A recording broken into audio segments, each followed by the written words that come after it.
Jacob Mathis was a rising tech entrepreneur with big dreams and relentless drive. Lillian was a brilliant young attorney on the cusp of making partner at her law firm. They met at a charity gala neither of them really wanted to attend. He was there out of obligation to investors. She had been dragged by her best friend for work-life balance. Jacob noticed Lillian standing alone, eyeing a painting at the silent auction. Instead of leading with charm or status, he simply asked if she thought the piece was worth the starting bid. That one question sparked hours of conversation about art, their work, childhood stories, dreams neither had shared in years. Their first official date was a quiet dinner at a little Italian spot tucked downtown. Jacob brought a single red rose, explaining he didn't want to overwhelm her, but he wanted her to know he was serious. That became a tradition. Every Friday, without fail, a red rose arrived at Lillian's office. It wasn't flashy, just intentional. 3 months into dating, Jacob whisked her away to Paris. A trip based on an offhand comment Lillian had once made about wanting to see the Eiffel Tower in person. On their last night, beneath the glowing lights of the Trocadero, he got down on one knee and proposed with a custom-designed ring symbolizing their shared values and ambitions. She said yes before he even finished the question. They were married months later in a beachfront ceremony in Malibu. 200 guests, champagne, sunset vows. Jacob's were handwritten, filled with promises to bring her flowers even when they were gray and wrinkled, to champion her dreams as fiercely as his own. Lillian vowed to stand beside him through every storm, to believe in his wildest ideas, and to love the man, not the empire he might build. The first 2 years of marriage were everything they hoped for: romantic, steady, filled with laughter and intentional moments. Jacob's company was still finding its footing, but he made time for Lillian like she was his co-founder in life. Their Sunday morning coffee ritual, on their balcony overlooking the city skyline, became sacred. No phones, no meetings, just them, planning life. Jacob still brought flowers, but now it wasn't always roses. Tulips when Lillian was buried in a tough custody case. Sunflowers when she was feeling overwhelmed. Orchids just because.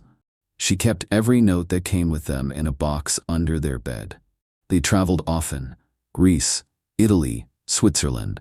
Each trip felt like a honeymoon, each destination a reward for how hard they both worked. They weren't just in love, they were partners. He celebrated every case she won like it was his own victory. She believed in his startup more than some of his investors did. Together, they felt unstoppable. Until things began to change. Jacob's tech company finally hit its breakthrough moment in year 3 of their marriage. A new product launch went viral. Investors flooded in, and the company exploded in value. Within months, it was being talked about in Forbes and TechCrunch. When the IPO was finalized, Jacob and Lillian woke up to headlines calling them one of the newest billionaire couples in the country. At first, it felt like everything they had worked for was finally paying off. They upgraded their home to a modern estate in Beverly Hills. They donated generously to causes they believed in. They took care of both of their families. They celebrated in private, champagne in their kitchen at midnight, dancing barefoot in sweats while the city lights sparkled below them. But slowly, subtly, the changes crept in. Jacob's schedule filled with back-to-back investor meetings, board obligations, and speaking events across the world. He began missing their Sunday coffee ritual, the one thing they had sworn would never be sacrificed. "It's just this month," he'd say, or "once the acquisition finalizes, we'll go back to normal."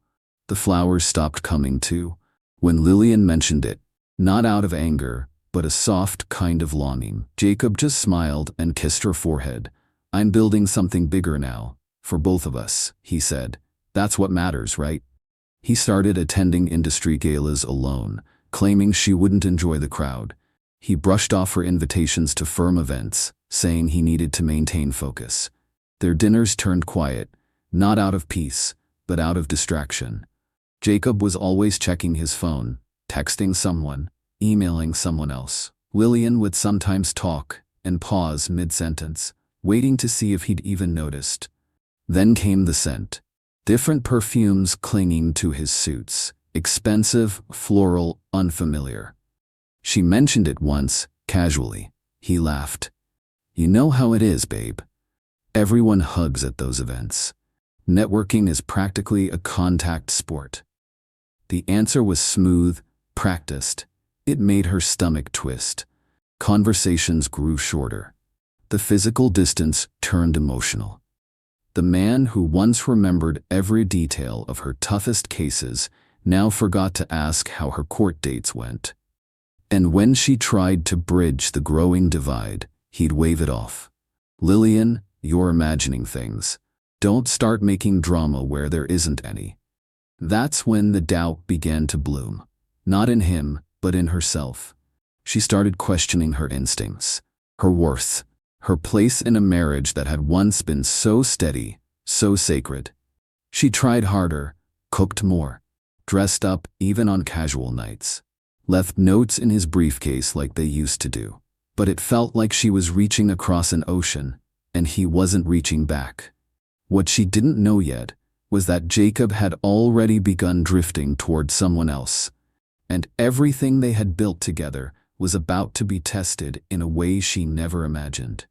The truth didn't come in a fight or a confession. It came in a moment Lillian would never forget. She had decided to surprise Jacob at his office with lunch, something she used to do during the early years of their marriage. She packed his favorite meal from a downtown cafe, straightened her blazer, and took the elevator up to his penthouse suite, heart beating with a quiet hope that maybe, just maybe, this would be the spark they needed to reconnect. His assistant looked startled when she saw Lillian, uncomfortable. She stammered something about Jacob being in a meeting, but Lillian could hear laughter, high-pitched, flirtatious, coming from his office. She tilted her head slightly, her instincts kicking in. It wasn't just any laugh. It was the kind of laugh a woman gives a man when she knows she has his attention. Lillian knocked once and stepped inside. There he was, Jacob, her husband, sitting casually on the edge of his desk while a young woman, beautiful, barely older than 23, with long legs, flawless makeup, and model-like poise, perched close beside him. Her hand rested lightly on Jacob's arm. They looked up in sync, and both of their faces froze. He stood too quickly. "Lillian, this isn't what it looks like." But it was. He introduced her as Sophia, claimed she was the new face of a marketing campaign, that it was all business. But Lillian had been married to this man for almost 4 years. She knew every flicker of his expression, every shift in his tone. He wasn't looking at Sophia like she was a brand ambassador. He was looking at her the way he used to look at Lillian. That night, she didn't yell, she didn't scream or throw things. She simply sat on the edge of their bed, looking out the window over the glittering skyline of Beverly Hills, and asked him if he was in love with her. He didn't answer right away. And in that silence, Lillian got her answer. "I never meant for it to happen," he said finally. "It just did. I didn't plan this. But I think I need to be honest. Our marriage isn't what it used to be. You deserve someone who loves you the way you need to be loved." Lillian didn't say anything. Her chest hurt too much to form words. In that moment, she realized she was no longer fighting for her marriage. She was fighting alone. The divorce process began quickly after that. To his credit, Jacob made sure she was financially secure. His legal team offered her a generous settlement, enough to live very comfortably for the rest of her life.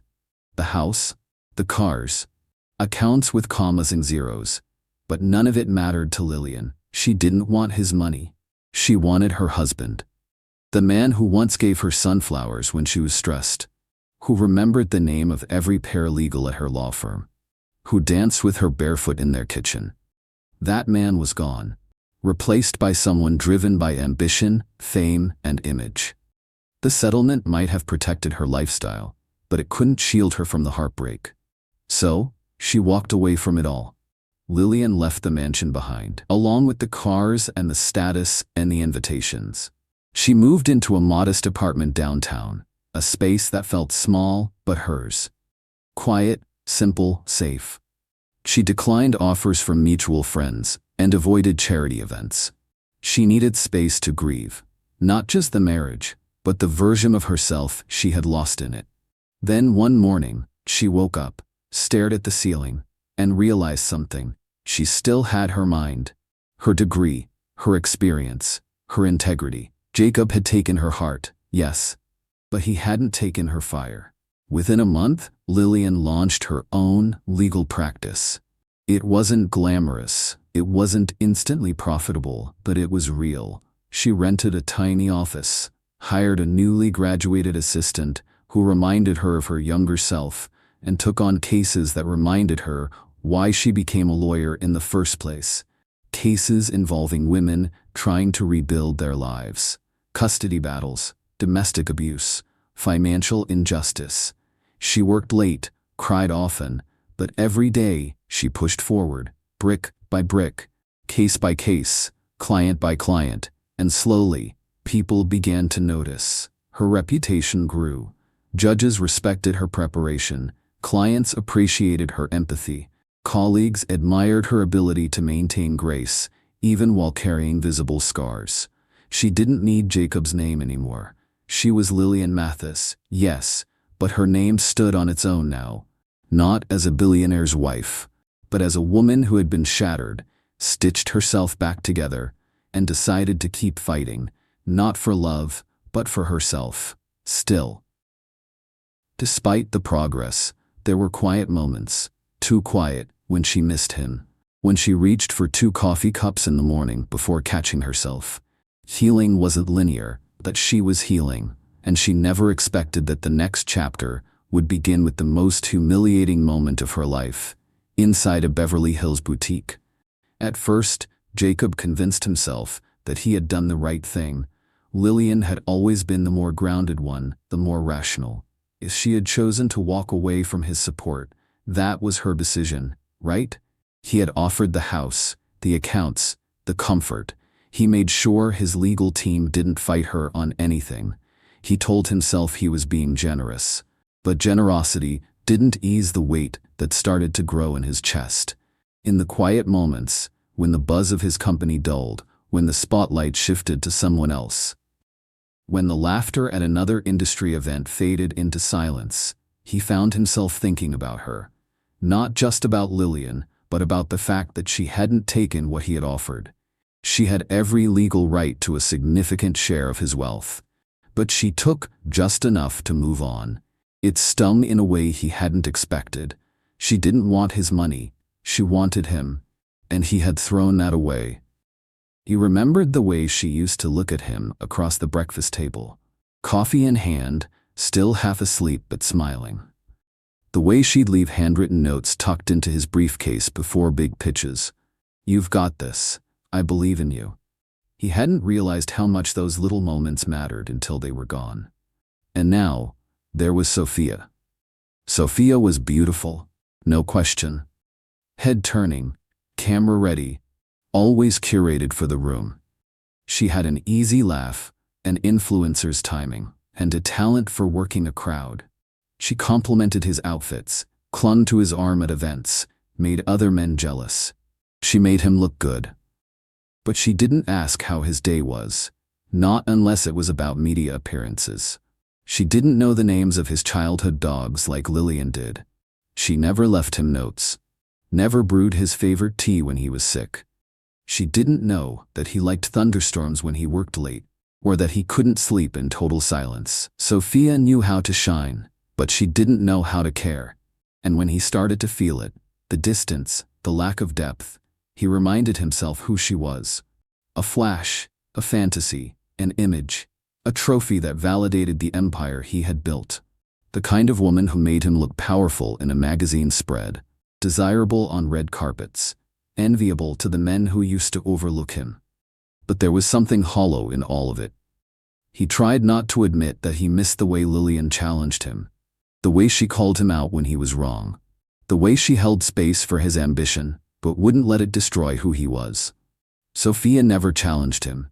She agreed with everything, smiled for every camera, and in between scrolled through her phone, editing her life for strangers, while Jacob sat in silence across five-star tables, wondering how the hell he ended up feeling lonely with someone right next to him.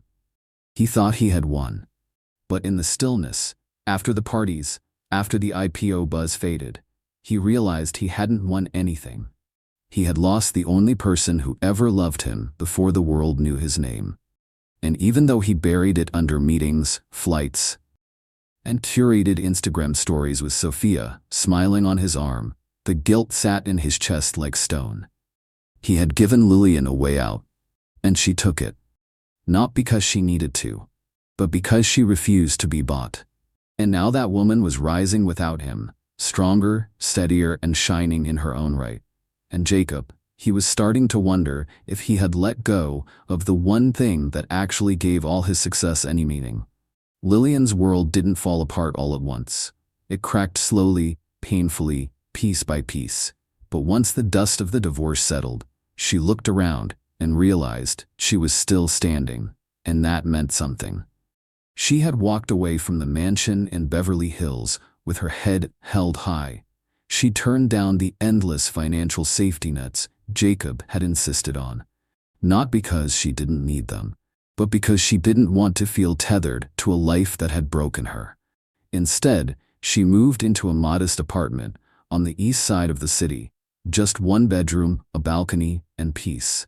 With every box she unpacked, Lillian felt a little bit more like herself again. She used part of her small settlement to open a legal practice downtown, Mathis Legal and Advocacy, her name still worn with pride, not because of who she had married, but because of what she had earned.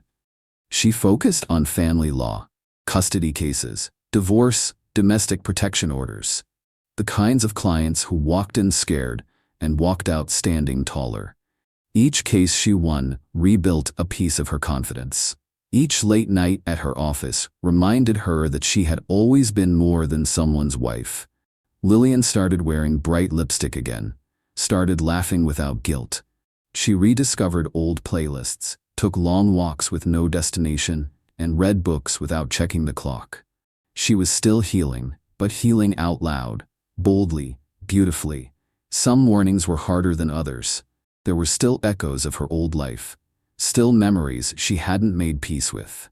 But Lillian was no longer defined by what had been done to her. She was building something new, and she had no idea that one trip to a familiar boutique would test just how far she had come. At first, Jacob tried to convince himself that Sophia was simply different, that the wildness, the boldness, the attention-seeking, it was all part of her charm. After all, she made life exciting again, right? She brought energy, spontaneity, and that effortless influencer glow that drew cameras like moths to a flame. But the cracks in the fantasy widened faster than he expected. Sophia loved the spotlight, and not just when it focused on them as a couple. She began attending events less as Jacob's partner and more as a star in her own right. Red carpets became runways for her solo glam shots. Interviews veered off from Jacob's product launches to questions about what brand Sophia was wearing, who did her hair, what yacht she was vacationing on next. She soaked it in. Worse, she bragged constantly about being with a man of wealth. Not a man of vision, not a man of character, just wealth.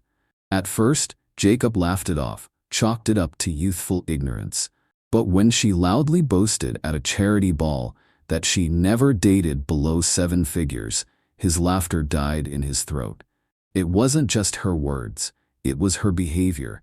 At events, she would get bold, flirting with other powerful men, sometimes even right in front of Jacob. "It's networking, babe," she'd say with a wink. "I'm helping you get noticed." But Jacob wasn't blind. He saw the way her hand lingered too long on a CEO's arm, the way her eyes lit up at the sight of athletes, actors, anyone flashier than him. And then there were the girlfriends. Always around, always drinking, always spending, always documenting Sophia's life for the world to admire. Their brunches turned into shopping sprees funded by Jacob's cards, luxury handbags, champagne baths, private jets for content. Sophia spent money like a drunken sailor in Monaco, and not once did she ask if he minded, because to her, that was the point. Jacob was the prize, the bankroll, the brand boost. She didn't want a partner, she wanted a platform, and more, Jacob found himself looking at her with a quiet ache, wondering how he had mistaken glitter for gold. Because when the cameras stopped flashing and the doors closed, the silence was deafening, and the loneliness even worse than when he was alone. Lillian's week had been long, 3 emotionally heavy cases, 2 late nights in court, and 1 sharp comment from a senior judge that still echoed in her mind. She needed something to lift her spirits. The restaurant was one of those glossy Beverly Hills places. Intimate, expensive, curated to impress. Lillian had chosen it not for its status, but for its privacy. She'd heard it was quiet during weekday lunches. Perfect for reviewing case files over a glass of wine and escaping her office for just an hour. She wore a simple dress, heels, hair swept up in a loose bun. Professional but soft. She didn't expect to be seen. She certainly didn't expect to be noticed. She had just placed her order when she heard a loud wave of laughter roll across the restaurant. It wasn't the usual kind of laughter, polished, polite. It was loud, pointed, attention-grabbing. The kind that filled a room. Lillian looked up from her menu just as a group of young women entered, trailed by a hostess. They were stunning, overdressed for lunch. Sunglasses still on indoors, like a fashion spread come to life. In front of the pack, Sophia. Lillian's stomach tightened. Sophia hadn't seen her yet. She was too busy air-kissing someone at another table and laughing about some upcoming influencer retreat. But when the hostess seated them 2 tables over, and Sophia finally glanced in Lillian's direction, their eyes locked. Sophia's smile froze, then twisted. "Oh my God," she said loudly, eyes widening in mock surprise. "Girls, look who's dining solo." Her friends turned and snickered on you. Lillian turned her gaze back to her wine, pretending not to hear. But Sophia wasn't finished. "You know who this is, right?" she said louder, her voice now echoing in the quiet restaurant. "This is Jacob Mathis's ex-wife. The first one." One of her friends gasped, fake and dramatic. "No way. This is her." "Yes," Sophia said with a sugary voice. "The one who begged him not to leave her. Tragic." Lillian's cheeks flushed, but she kept her hands still. She wouldn't give them the satisfaction of flinching. Sophia continued, now standing and slowly walking toward Lillian's table. "Funny seeing you here. I mean, not funny. You clearly needed to treat yourself. I imagine divorce can be emotionally taxing." "Back off, Sophia," Lillian said, her tone calm but firm. "I'm here to eat. I don't want trouble." Sophia gasped theatrically. "Trouble? No, just reconnecting with someone who used to be family. Don't be so sensitive." The restaurant had gone quiet. Waiters paused. Guests looked on. No one intervened.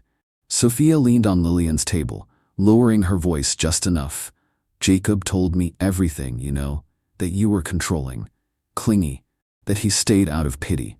That did it." Lillian stood up slowly. Her voice was steady, but her hands were curled at her sides. "You don't know anything about our marriage." Sophia smiled again, triumphant. "Apparently neither did you." Then the front door opened. The chime of the hostess stand signaled a new arrival. Jacob, dressed in a sleek, navy suit, he walked in with a purposeful stride, glancing down at his phone.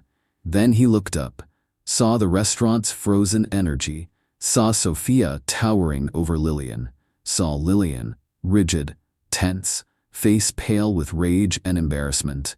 He didn't hesitate. "Excuse me," he said to the hostess as he brushed past her and approached. Silence. Heavy. Total. Sophia's smug smile faltered.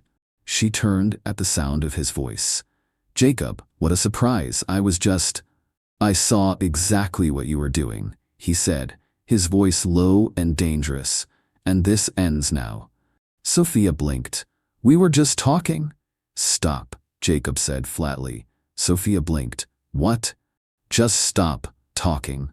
It was the first time he'd ever used that voice with her. Not annoyed, not controlled. Just done. Lillian watched him, saw the regret behind his eyes, saw the conflict written in his clenched jaw. She didn't know what to say, so she didn't say anything. "She's not your target. She's not your competition. She's my wife. And the fact that you think you can humiliate her in public says everything about you and nothing about her." Lillian's heart stuttered. Jacob turned to the manager, who had now cautiously approached. "She's harassing a customer." The manager paled. "Ms. Mathis, I deeply apologize," Jacob said. Then more gently, to Lillian, "Come on, let's go." As they walked out, Sophia tried again. "You're seriously taking her side?" Jacob didn't even turn back. "You made the mistake of thinking I ever stopped." Outside, on the sidewalk, the tension finally cracked. "You called me your wife, not your ex-wife." Jacob ran his hand in his hair, then he looked at her and said, "You will always be my wife. I'm so embarrassed about what just happened to you." "I didn't know it would be like this," Jacob said, running a hand through his hair. "I didn't know she'd hurt you like that. She said you called me desperate, that you stayed with me out of pity." Her voice was calm, flat, tired. Jacob's face crumpled. "No, God, no. I never said that. I would never say that.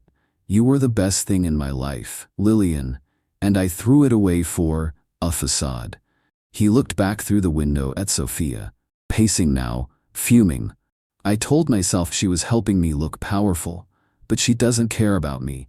Not really. She cares about image, money, the life, not the man." Lillian crossed her arms. "And now," Jacob's voice softened, "now I just want to be the man I used to be. The man you made me want to be." She didn't answer right away, because words like that, they came too late too often. But in the window's reflection, she saw Sophia watching them, furious, abandoned, alone. And in that moment, Lillian knew that power didn't come from money or titles or attention. It came from walking away with your dignity intact. Jacob turned to Lillian. "Wait here," he said, his voice steady but low. "Please." She gave a subtle nod.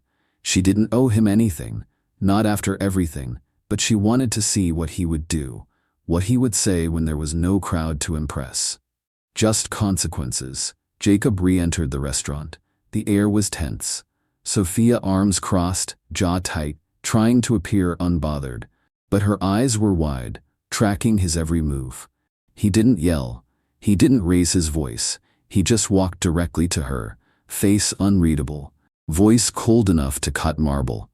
"You will never speak to Lillian again. Not in public, not in private, not in passing. Do you understand me?" Sophia scoffed. "She came here to cause drama." "No," Jacob snapped, sharp enough to silence her. "You caused the drama. You embarrassed yourself. You embarrassed me. You crossed a line you should have never approached." Sophia's face twisted, part shock, part anger. "You're really going to defend her, the woman you left?" He leaned in slightly, tone low but firm. "That woman is still my wife. Legally, no, but in every way that matters. She is the only woman who ever truly loved me." Sophia's bravado cracked. Jacob continued. "You and I, we were never about love. We were a transaction. I gave you status, visibility. You gave me distraction. We needed each other, but don't confuse that for something it never was." She blinked rapidly, fighting the sting behind her eyes. "So what now? You're crawling back to her?" "I'm ending this," he said simply. "Get your things, Sophia. We're done." And just like that, he walked out, leaving her in silence and shame. Lillian didn't hear from Jacob for 2 weeks. No calls, no texts, no grand gestures. She assumed that was the end of it, and in a way she was grateful. Closure, after all, didn't always come wrapped in bows and forgiveness. Sometimes it just came quietly, like a sigh at the end of a long chapter. Then, one Monday morning, she walked into her office and froze at the sight of a single red rose on her desk. No note, just the flower. That Friday, another one appeared, this time with a small envelope. Inside was a simple card. "I remember who I used to be. I'm sorry for who I became. Jacob." The following Monday, another rose, another note. "I know I don't deserve forgiveness, but I'd like to try to earn it." The week continued. One rose, one note, every day. There were no phone calls, no surprise visits, no pressure, just silent, persistent reminders of the man she used to love. The one who knew her favorite flower. The one who used to bring her peace, not pain. Her assistant, curious but respectful, said nothing, though the glances between them were impossible to ignore. Lillian didn't know what to make of it. Was it manipulation? Guilt? Or was it something real? She told herself not to read too much into it. But when Friday's rose arrived with the note, "Would you meet me for coffee? Not to fix anything, just to talk. No expectations." She paused. Her hands trembled slightly as she read it again. Her heart didn't race, but it ached, softly, in that quiet space where hope and hesitation meet. And then, against her better judgment, she said yes. Was at a small cafe tucked away on a quiet corner of Westwood, far from the glitz of their old life, far from curious eyes. Lillian chose the location, and Jacob agreed without hesitation. She arrived first, settling into a corner booth with her back to the window. She wore no makeup, just a soft gray sweater and jeans. No image to uphold, just herself. She expected him to be late, like he often was near the end of their marriage. But he arrived 2 minutes early. Jacob looked different, not in the physical sense. He was still sharp in a navy jacket, hair carefully styled. But there was something in his posture. He looked smaller, not physically, but emotionally, humbled, quieted. He sat down across from her and offered a gentle, almost unsure smile. "Thank you for coming." "I almost didn't," Lillian said honestly, stirring her tea without looking up. "I wouldn't have blamed you if you hadn't." Silence hovered for a moment before Jacob leaned forward, elbows on the table. "I'm not here to ask for anything," he said. "I just needed you to know that I see it all now. The way I lost you. The way I lost myself." Lillian looked at him, her expression unreadable. "You didn't just lose me, Jacob. You gave me away." He nodded, his throat tight. "I know." Their drinks arrived. They sipped, talked cautiously. The conversation didn't flow easily, but it wasn't forced either. It was real, honest. He asked about her law firm. She told him about the clients who made her remember why she started. He didn't interrupt, didn't check his phone. He just listened, and for the first time in a long time, Lillian felt something shift. One coffee turned into 2, then 3, then a quiet routine. Every Thursday evening, Jacob and Lillian met at the same tucked-away cafe. No titles, no expectations. Just conversation. At first their topics were surface level, work updates, news, mutual acquaintances. But slowly, walls began to come down. Their tones softened. The silences felt less awkward. They began to rediscover the rhythm they used to share. It wasn't love, not yet, but it was something steady, something kind.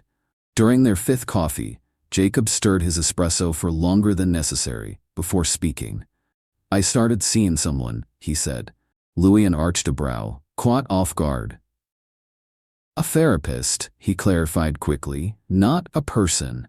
I needed help. I'm trying to understand how I let success turn me into someone I barely recognized. How I gave up on us without even realizing it. He looked her in the eye. I didn't come back to win you over. I'm working on rebuilding me before I ever try to commit to anyone again. I have to know who I am first. Lillian nodded slowly. That's good to hear, she said softly. Therapy saved me too, in ways I didn't expect. Then she added, gently but with some hesitation, I have a date this weekend. Jacob's expression didn't change immediately, but his jaw tensed for just a second. He took a breath.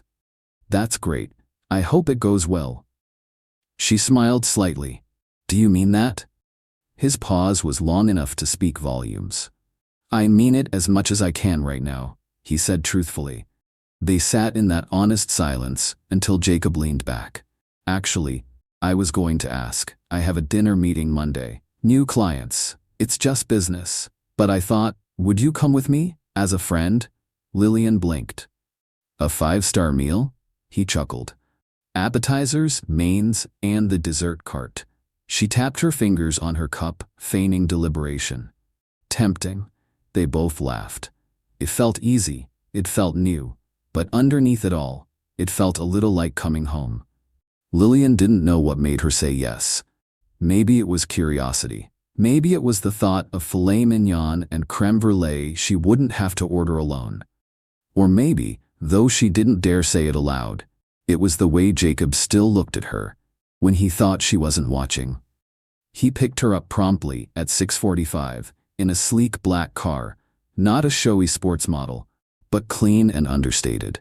Different from the man who once measured worth by horsepower. You look beautiful, he said quietly as she slid into the passenger seat. Lillian smiled, deflecting with a quick, you clean up well yourself. The restaurant was a 5-star rooftop spot downtown. Glass walls, soft jazz, skyline views. The kind of place they used to frequent when their marriage was young, before wealth and pride complicated everything. The clients arrived, a power couple from Europe, interested in a West Coast expansion. Jacob was confident but not arrogant, charming without the performative edge.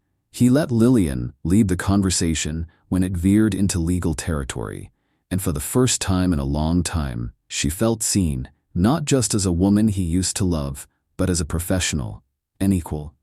She noticed small things throughout the night. He opened doors, pulled out her chair, poured her water before his own, not out of performative chivalry, but because he remembered. He remembered who she was. After the clients left, they lingered over dessert. A soft silence settled between them, comfortable, reflective. You were incredible tonight, Jacob said, leaning back, watching her with a look that stirred something deep inside her. Thank you for being here. Lillian sipped her wine, trying not to smile too easily. You remembered how I take control in meetings? I never forgot, he said. I just forgot how much I admired it. Their eyes locked for a moment too long, and suddenly, it wasn't just about dinner. It was about possibility. It was about what could happen when two people finally show up, not as who they used to be, but as who they are now. The following week, on another Thursday, they stepped out of the cafe into the cool night air. The city shimmered beneath them, alive and buzzing, but there was a stillness between them now, thick with unspoken things. Jacob walked a few paces in silence, then glanced at her. I've been thinking, he began, his voice casual, though there was a tension behind it. You remember that European couple from dinner, the investors? Lillian looked over at him, guarded. Of course. They're moving forward, want to establish a corporate presence in California, and they asked me if I had someone in mind for legal counsel. He paused, then added, I told them I might know the perfect person. Lillian arched a brow. Jacob, just hear me out, he said quickly, facing her fully now. You'd be a temporary legal consultant, nothing permanent, just help with the U.S. compliance side of the deal. Contracts, filings, guidance. They trust you. They liked you. I have my own firm, she said, cautiously. I know, he nodded. And this wouldn't interfere with that. But it could give you a financial boost. Enough to hire that second attorney you mentioned. Maybe even a paralegal. You said you've been drowning in court prep. She crossed her arms. And this has nothing to do with keeping me around longer? Jacob gave a sheepish half-smile. Not entirely. Lillian shook her head with a faint laugh. At least you're honest. He raised both hands. Look, it's a business opportunity. But yes, I'd be lying if I said I didn't want a reason to see you more. Lillian let the moment settle. I'll need to think about it. Of course, he said softly, opening the car door for her. Take all the time you need. But the truth was, she was already thinking about it. 2 weeks passed since Jacob's offer. Lillian hadn't given him an answer yet, at least not a verbal one. She hadn't declined, but she hadn't signed the contract either. And Jacob hadn't pressed her. Instead, their weekly coffees continued. Polite, steady, careful. Both aware of the tension neither dared to name. Then, one Thursday evening, just as they were parting ways outside the cafe, Jacob turned to her. I'm going away for the weekend. Lillian raised a brow. Anywhere interesting? Tuscany. She blinked, surprised. Tuscany, as in, the place we always talked about, but never made time for. He smiled, wistful. That's the one. There was a pause. Then, softly, I want you to come with me. Lillian's heart tripped in her chest. Not as anything but what we are right now, he added quickly. Not pressure, not romance, just company, closure, maybe, or a moment to breathe. She hesitated. Jacob. I know, he said, stepping back. Think about it. Lillian said, I know this is more than what you claim, but I've been looking forward to the trip for years. Yes, am going to Tuscany. 3 days later, Lillian stepped out of a car, onto a gravel driveway surrounded by rolling hills and vines, soaked in golden sunlight. It was even more beautiful than the pictures. They stayed at a quiet bed and breakfast outside of Florence. No staff hovering, no luxury treatment. Just stone walls, ivy-draped balconies, and an old-world stillness neither of them had felt in years. Their first night, they ate outside on the terrace. Bread, cheese, wine. No cameras, no schedules. For the first time in a long time, they talked like people who once loved each other and still understood each other deeply. Jacob looked out at the sunset. I remember when we said we'd come here once we made it. Lillian smiled faintly. We made it. Then we lost everything. He turned to her, voice quiet but firm. Not everything. You're still here, and I still love you. She froze, wine glass midair.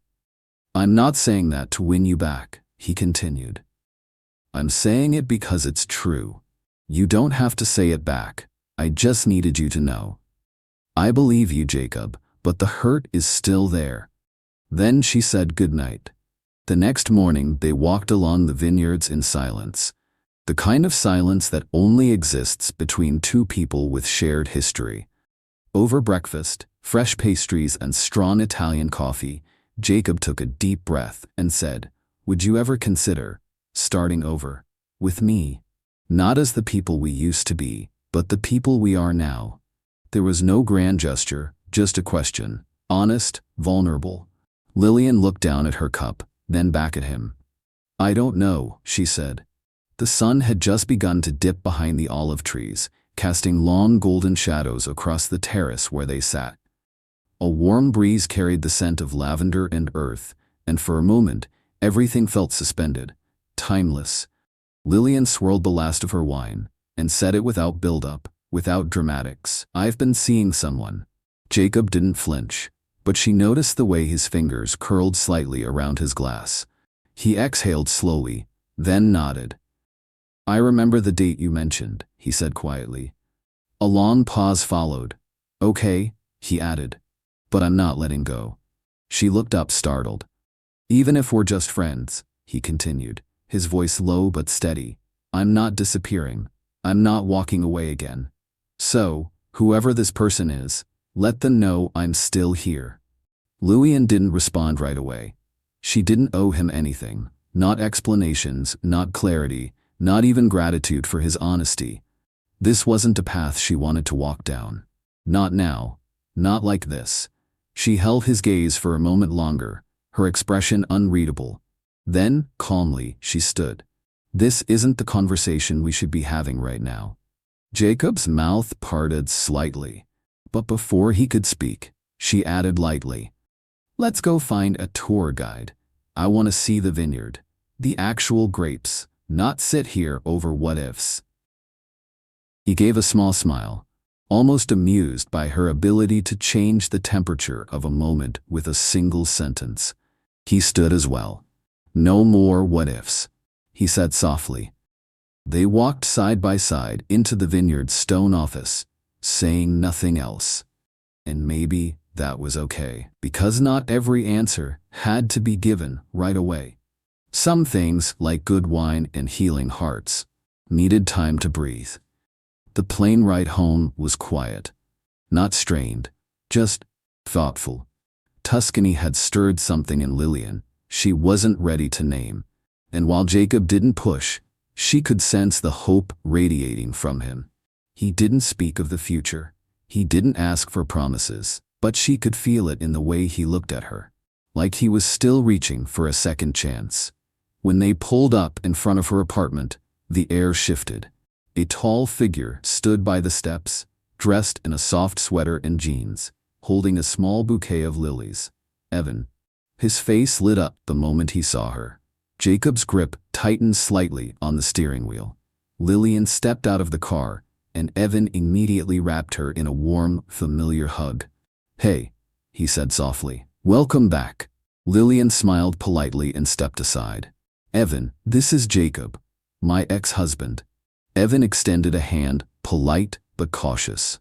"Nice to meet you." Jacob took it, firm. His expression calm but his words sharp. "Without greeting, being her ex is the greatest mistake I've ever made," Jacob said evenly. "And if I'm ever given a second chance, I'll spend the rest of my life making it right." Evan blinked, surprised, then chuckled lightly, masking his own discomfort. "Well, I guess that means we both have a lot of work ahead of us." Jacob nodded once, his jaw tight. "Goodbye, Lillian." She gave a small nod as he walked back to his car and pulled away, leaving behind a silence that seemed to hum with emotional electricity. Inside her apartment, Evan set the flowers on her counter and looked at her, gently but seriously. "So," he began, "I have to ask, why'd you go with him?" Lillian folded her arms. "Because he owed me that trip, and I deserved it. It was about closure, or at least clarity." Evan nodded, slowly. "I liked you, Lillian. I want to see where this could go. But I need to know if I even have a chance before we go further." She looked at him, conflicted. "I'm not sure how I feel about Jacob anymore," she admitted, her voice quiet but honest. "I thought I was past it, but now, I don't know." Evan's lips pressed together for a moment before he nodded. "That tells me a lot," he said gently. Lillian looked down, guilt and uncertainty tugging at her, but Evan reached for her hand, offering her a soft smile. "No pressure today. Let's enjoy this evening. Be present, laugh a little, and tomorrow, we'll talk more about your ex."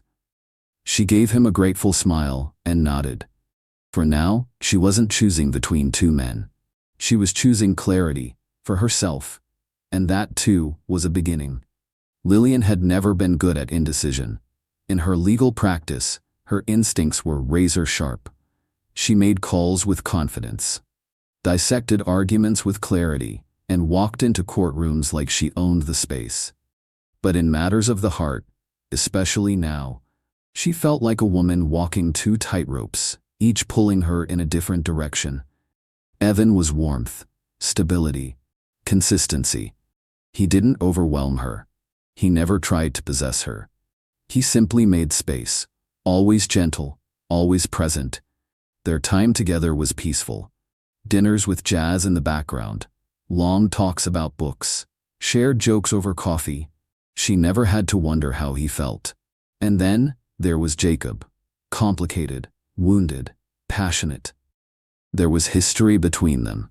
A history full of mistakes and heartbreak, yes, but also one filled with real love, real laughter, and memories etched into her bones. With Jacob, the stakes always felt higher. The highs were breathtaking, the lows devastating.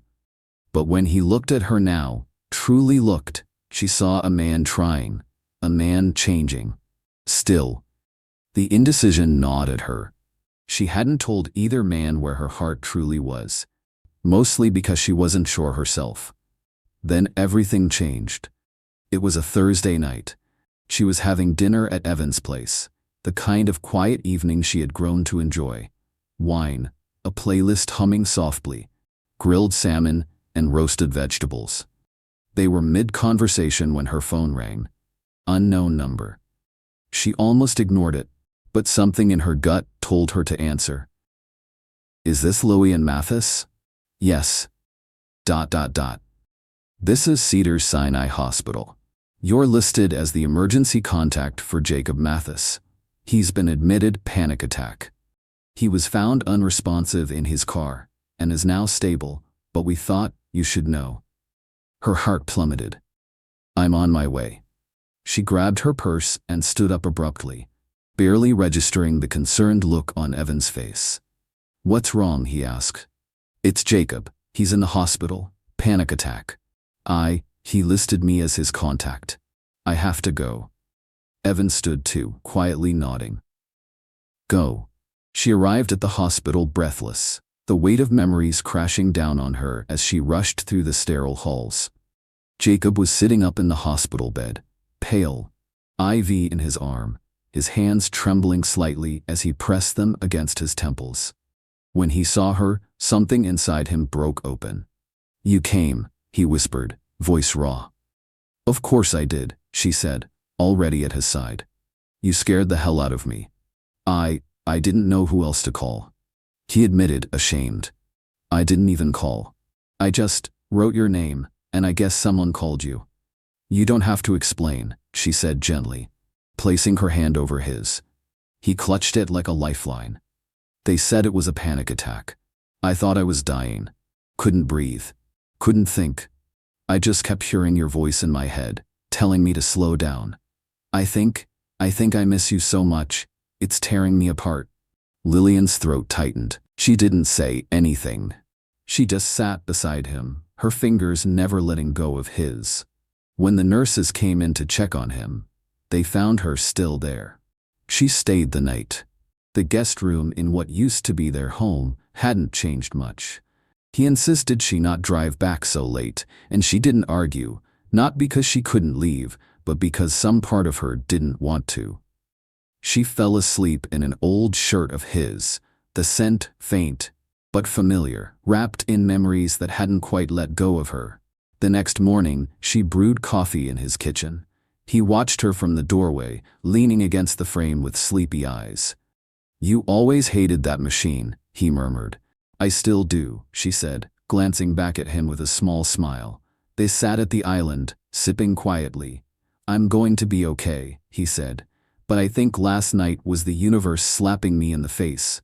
I can't keep living between guilt and hope. I either fight for what matters or I let it go. She nodded slowly. You need to keep getting help. I will, he said. Not for you, for me.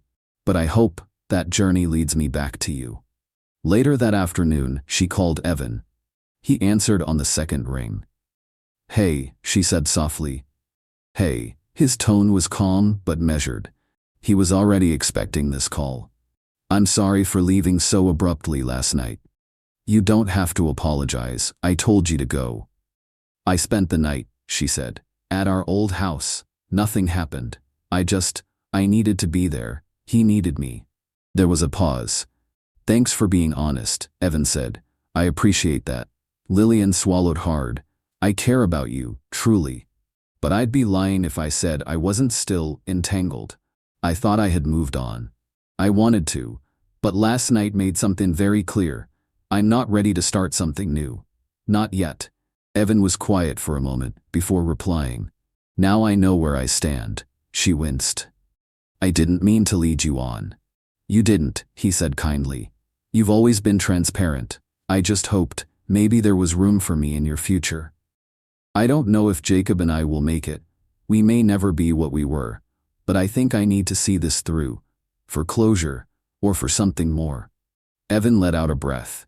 Then I hope, honestly, I hope it works out this time. I'm not angry, Lillian. My heart wasn't all the way in yet, but I liked you, and I liked what we were building. I did too. I wish you peace, Lillian. You deserve it. So do you, he smiled softly. Take care of yourself and him. Then he hung up. Lillian sat still for a long moment, staring at her phone. No rush of relief, no flood of regret, just clarity. One chapter was closing, another wasn't promised, but it was calling, and this time she was ready to choose. Eyes wide open. 10 days passed before Lillian said anything.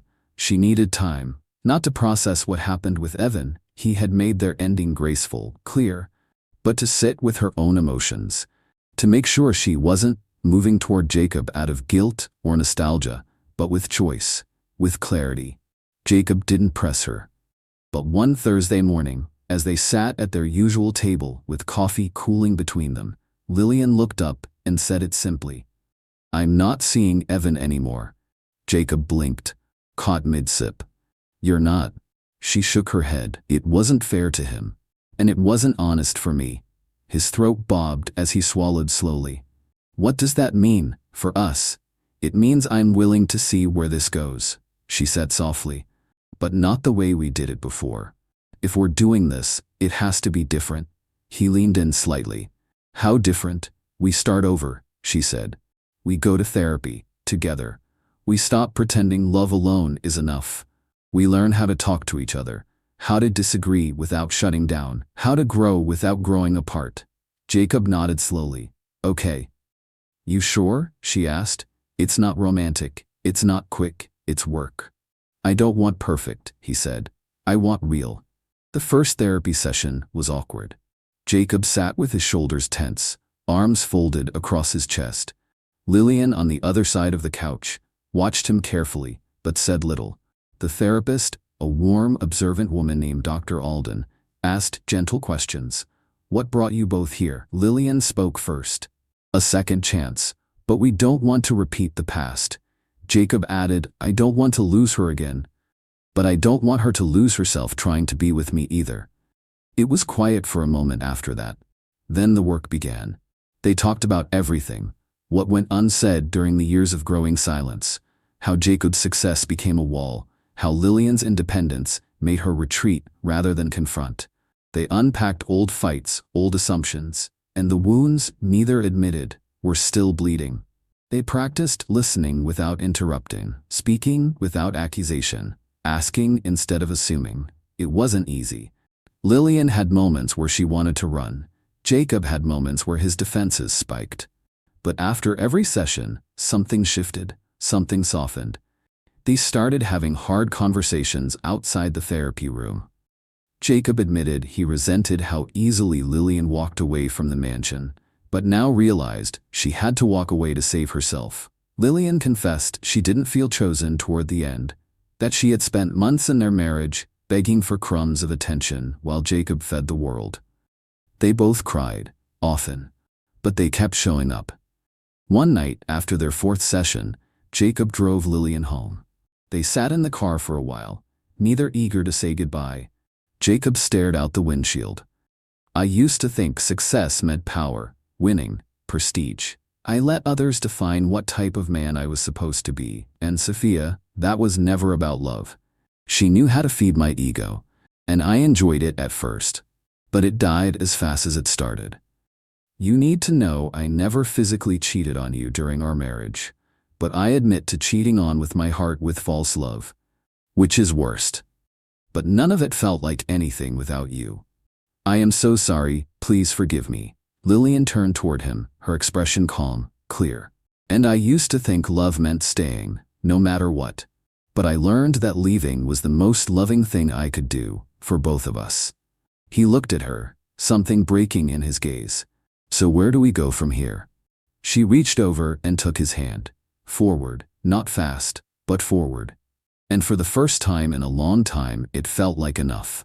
Not a fantasy, not a fairy tale, but a foundation.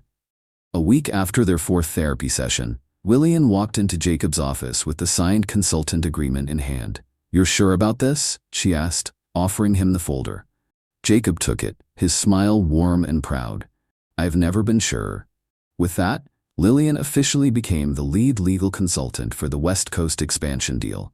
A short-term contract, flexible hours, and a generous retainer. It gave her the chance to expand her practice, hire a junior attorney, and even take Fridays off if she wanted. But more than that, it gave her time with Jacob, structured, purposeful, and balanced. They spent the next few months navigating deals by day and rebuilding their relationship by night. They had working lunches filled with legal talk and private dinners filled with laughter. Late-night calls about contract clauses sometimes ended with quiet confessions about old memories and new hopes. The lines between them blurred, not in confusion, but in closeness. Still, something tugged at Lillian's heart. They began attending public events again, tech lunches, charity dinners, corporate mixers. He'd hold doors for her, walk beside her, smile when their hands brushed. But when it came time for introductions, his words were always the same. "This is Lillian Mathis. She's working with us on the European expansion. No my wife, no my ex-wife, just neutral." She understood the politics of image, the caution, the need to avoid messy headlines. But every time he left the history out of her name, a part of her felt quietly erased. Most people already knew who she was. The divorce had been public, their past impossible to hide. And yet, it was the silence in the present that sometimes hurt the most. Because love, she had learned, wasn't just in the way someone held you behind closed doors. It was in whether or not they claimed you when the lights came on. Weeks had passed. Jacob and Lillian were not stranger to making public appearances. The gala was beautiful. A sleek event on the rooftop of a luxury hotel, with sweeping city views and champagne served in crystal flutes. Jacob was being honored for a philanthropic contribution. Another step in the post-IPO glow-up that had turned him from a tech founder into a civic darling. Lillian walked beside him, elegant in a sapphire gown, simple and strong. She was there professionally, technically, as part of the firm representing his European expansion. But they had also arrived together, as they had so many times in the early days. Except now, things were different, or so she thought. Until it happened again. Jacob was chatting with a small group of investors, people they'd known even before the IPO. One of them, Margot Tillman, a sharp socialite with a long memory, smiled when she saw Lillian and said, "Lillian, darling, so good to see you again. I didn't realize you two were together again." Jacob gave a soft laugh, placing a light hand on Lillian's back. "She's working on the expansion project. Brilliant legal mind." That was it. No acknowledgement, no context, not even a subtle nod to who she truly was. Lillian's smile remained frozen as the conversation floated forward. But inside, something cracked. She waited until later that night, after the dinner, after the speeches, after the ride home in silence. She sat at the edge of the bed in Jacob's guest room, the room she used when she stayed over for early morning meetings, and waited for him to change out of his tux. When he walked in, unbuttoning his cufflinks, she spoke. "We need to talk." He paused, immediately alert. "What's wrong?"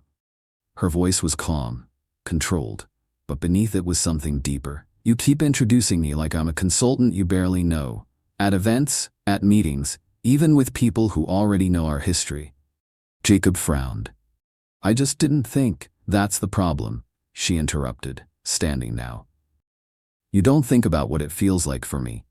To be reduced to someone on the project when you and I shared a home, a marriage, years of a life together." He looked at her, guilt flickering in his expression. "I wasn't trying to hide you.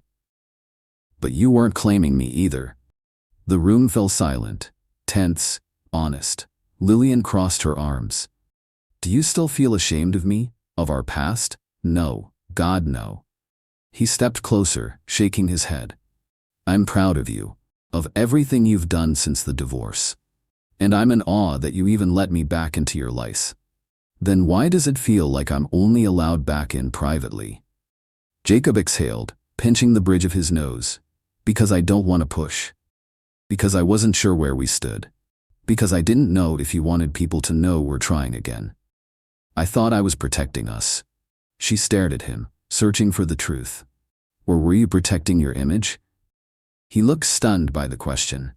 "I spent years being your wife in the background," she continued. "Smiling when you were distracted. Defending you when people whispered. I won't be someone you keep around only when it's convenient." Jacob swallowed hard. "You're right." Lillian's brows lifted slightly. "I am?" He nodded, slowly. "You are. I got so used to thinking the safest thing was to keep everything quiet. But you're not some secret I should guard. You're the woman I'm still in love with. And I've been too damn cautious about saying it." He stepped closer. "If you'll still have me," he said quietly, "I want to change that.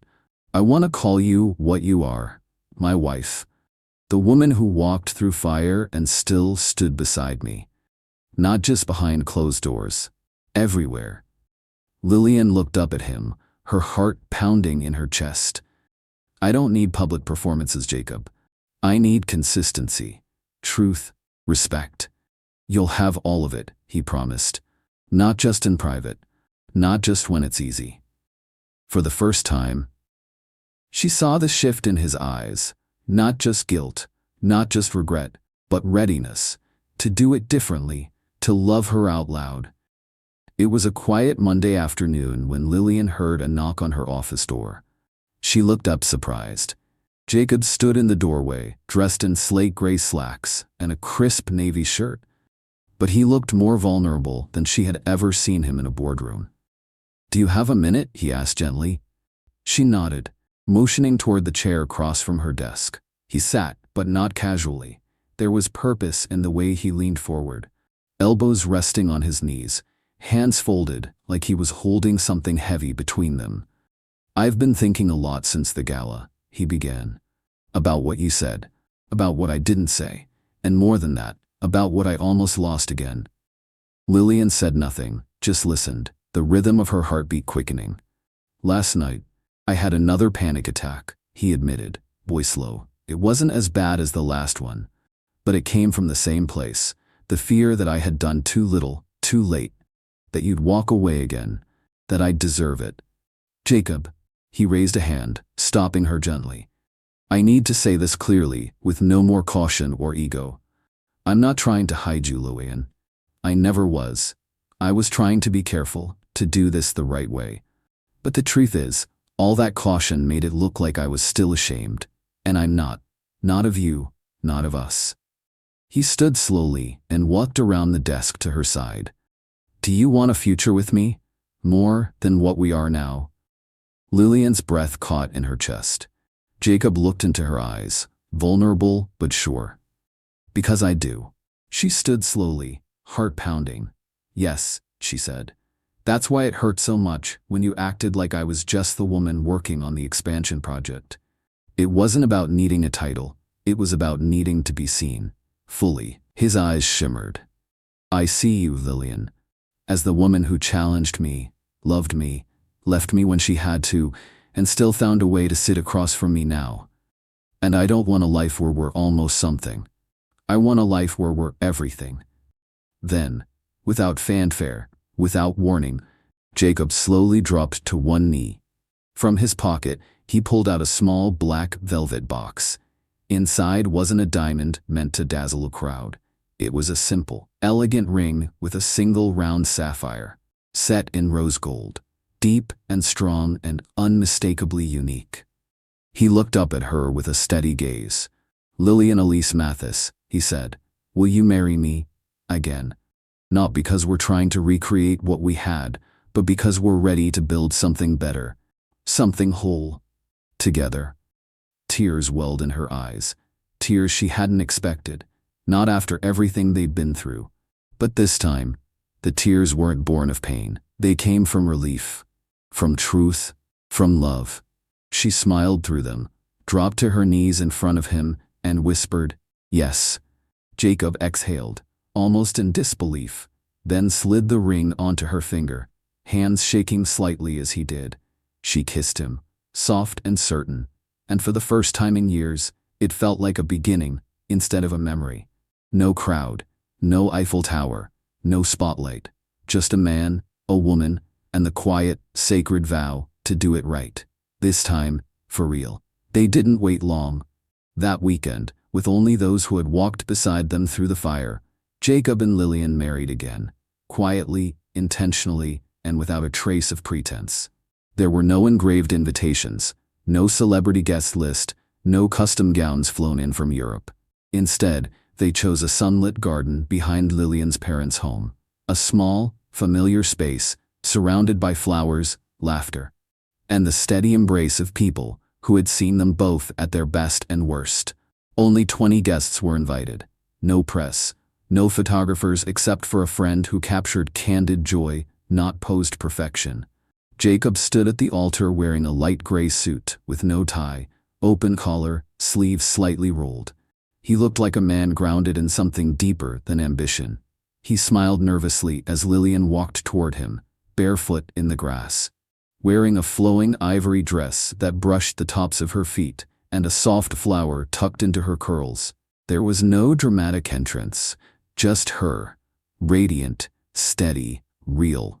Their hands found each other's the moment she stepped forward.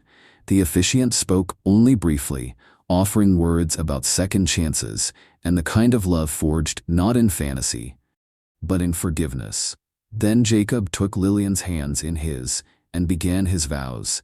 "I once made promises I didn't know how to keep. I thought love was something that could survive neglect and still bloom. I was wrong, but losing you, hurting you, broke something in me that needed to break. Because in the wreckage, I found the truth. That love isn't grand gestures. It's showing up, over and over, choosing each other in the mundane, the hard, the real. And I choose you, Lillian, today, again, and every day after this." Lillian's voice trembled, but she never looked away from him. "I once believed love meant staying, no matter what. That if I just held on long enough, you'd see me again. But I've learned that love doesn't mean sacrificing your worth. It means standing in truth, walking away when the silence gets too loud, and returning only when the foundation is solid. Jacob, we are not who we were, and that's why this matters. Because now, I choose you, not with rose-colored hope, but with eyes wide open, and I will keep choosing you, as long as you keep choosing me." There were no dry eyes, not among their family, not among their friends, certainly not between them. When they kissed, it wasn't met with thunderous applause, but with soft smiles and teary embraces from the people who mattered most. They didn't toss a bouquet. They didn't have a choreographed first dance. Instead, they served food from their favorite local spot, shared plates of pasta, grilled vegetables, wine poured from simple bottles. Jacob's mother made a lemon cake from Lillian's childhood. Guests sat under string lights, barefoot in the grass, laughter filling the space between old stories and new hope.